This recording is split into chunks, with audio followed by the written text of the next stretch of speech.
На Белсаце кароткі агляд навінаў аўторку 5 верасня. У студыі працуе Александр Баразенко. Вітаю. Амбасады больш не будуць выдаваць пашпарты беларусам, што пражываюць за мяжою. Абмяняць пашпарт ці працягнуць тэрмін яго дзеяння таксама будзе немагчыма. Такія змены ўводзіць апублікаваны сёння ўказ Лукашэнкі. Выдаваць пашпарты цяпер змогуць толькі органы МУС паводле месца апошняй рэгістрацыі грамадзяніна на тэрыторыі Беларусі. Такім чынам, абмен пашпартоў робіцца фактычна немагчымым для грамадзянаў, якія з'ехалі з краіны, хаваючыся ад рэпрэсіяў і пераследу рэжыму Лукашэнкі. Указ уступіць у сілу пасля афіцыйнага апублікавання.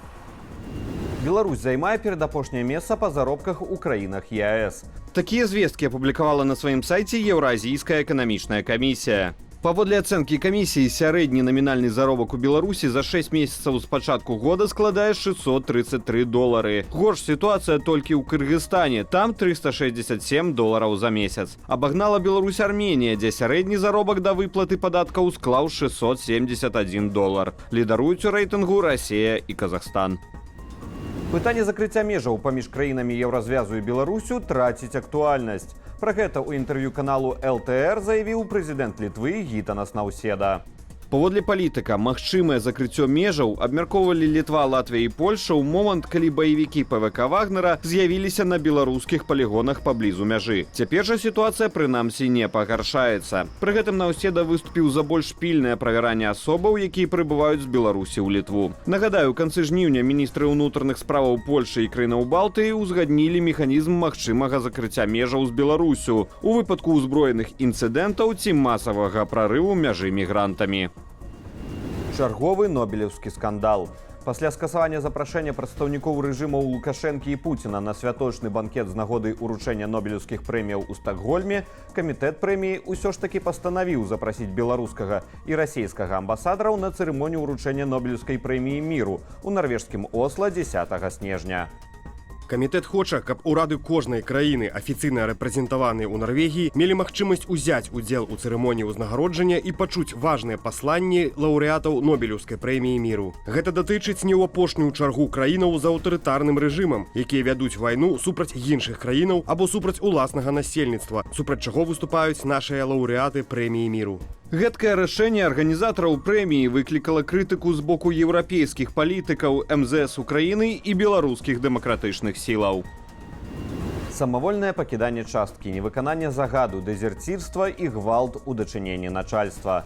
Больш за 2900 справаў супраць кантрактнікаў і мабілізаваных паступілі ў расійскія суды ў 2023 годзе.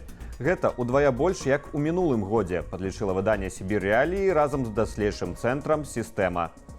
Паводле гэтых звестак колькасць справаў расце з кожным месяцам. Калі ў студзені іх было 82, то ў ліпені рэкордныя 522. Прыблізна ў 75% з іх суды ўжо вынеслі абвінаваўчыя прысуды. Лідаруюць у ліку новых справаў Маскоўская, Растоўская і Свярдлоўская вобласці. Нагадаю, у верасні мінулага года праз 3 дні пасля пачатку мабілізацыі на вайну ва Ўкраіне у моц уступілі папраўкі ў крымінальны кодэкс Расіі. Яны зрабілі больш жорсткім пакаранне для вайскоўцаў, а таксама артыкулы дапоўніліся новымі часткамі пра дзеянні, учыненыя ў перыяд мабілізацыі або ваеннага часу.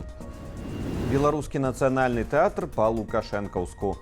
Купалаўскі тэатр пачаў свой 104-й сезон з адным спектаклем беларускіх аўтараў у рэпертуары.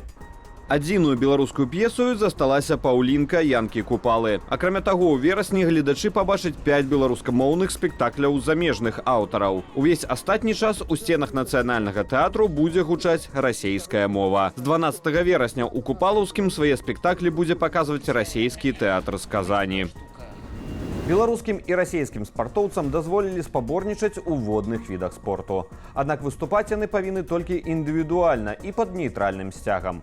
Пра гэта заявіла Міжнародная федэрацыя плавання. Спартоўцы з дзвюх краінаў мусяць строга адпавядаць устаноўленым крытэрам. Яны не павінны былі раней выказвацца на падтрыманне вайны ва ўкраіне, мець сувязяў з расійскімі ці беларускімі вайскоўцамі. На кожную дысцыпліну дапусцяць па адным спартоўцу з Беларусі і Расіі. Ім забаронена падымаць дзяржаўныя сцягі і выконваць гімны. Нагадаю, раней Беларусь і Расія былі адхіленыя ад удзелу ў міжнародных спаборніцтвах праз паўнамаштабнае ўварванне Расіі ва ўкраіну. Прэзідэнт Міжнароднага алімпійскага камітэту Том Томас Бах таксама падтрымаў допуск беларускіх і расійскіх атлетаў да стартаў у нейтральным статусе і з абмежаваннямі. Пры гэтым у інтэрв'ю тэлеканалу CNBC ён заўважыў, што рашэнне дапускаць беларусаў і расейцаў да Алімпіяды ў Парыжы ці не хіба не будзе прынятае найбліжэйшым часам. І гэта ўсе навіны ў кароткім аглядзе. Заклікаю вас каментаваць, ставіць лайкі і дзяліцца нашым выданнем, каб яго змаглі пабачыць яшчэ больш гледачоў. Падсумаванне інфармацыйнай карціны дня, як заўсёды, глядзіце ў аб'ектыве о 20-й гадзіне. Беражыце сябе і заставайцеся з Белсатам.